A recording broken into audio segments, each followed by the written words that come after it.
तुम्हाला आमचा मोत्या माहितीये का? त्याला बिबट्याने काही दिवसांपूर्वी घरासमोरून ओढून दिलं. हे असे इथे पंचांचे निशाणा दिसतात.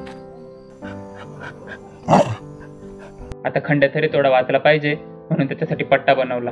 कारण असं म्हणतात की बिबट्या आधी मान पकडतो, तर या पट्ट्याने खंड्याचा थोडाफार बचाव झाला तर चांगलीच गोष्ट आहे. बसून राह, थांब बसून राह. खंड्या थांब रे, खंड्या थांब रे.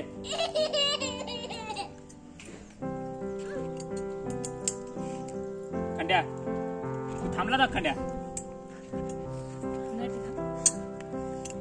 अबे थांब खंड्या, काय थांब खंड्या. तू त्याला एका हाताने कुरवळ ना, भारती कुरवळ.